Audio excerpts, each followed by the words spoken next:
Hi, Pasadena. I'm District 7 Councilmember Jason Lyon, and this is your 2-minute-ish recap of the week's City Council meeting.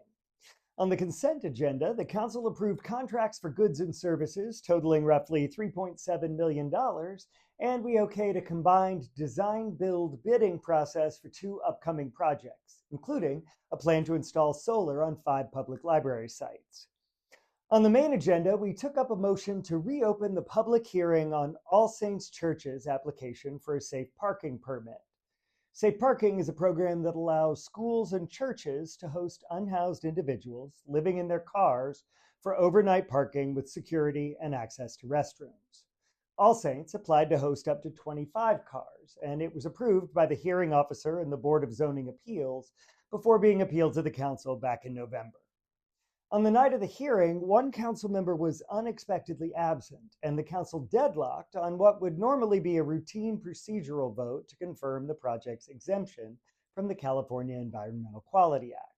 Surprisingly, 3 members refused to certify the exemption, and with one absence, we only had 4 votes to move forward. Under our rules, it takes 5 votes to take any action, so the council was effectively frozen without ever getting to the merits of the appeal. There's been a lot of debate about what the council should do next, with some neighbors threatening to sue if the hearing was reopened and another group threatening to sue if it wasn't reopened. After consulting the city attorney, the council voted last night 5-2 with 1 abstention to reopen the public hearing. The matter will return for a decision on March 9th. Next up was a proposal to update our voluntary fair campaign practices agreement. That's the pledge council candidates can choose to sign, promising to engage in fair campaigning with no last-minute surprise attacks. One proposed revision to the agreement ended up garnering a lot of debate, which was a requirement that candidates obtain written consent from residents before publishing their names or locations as a supporter.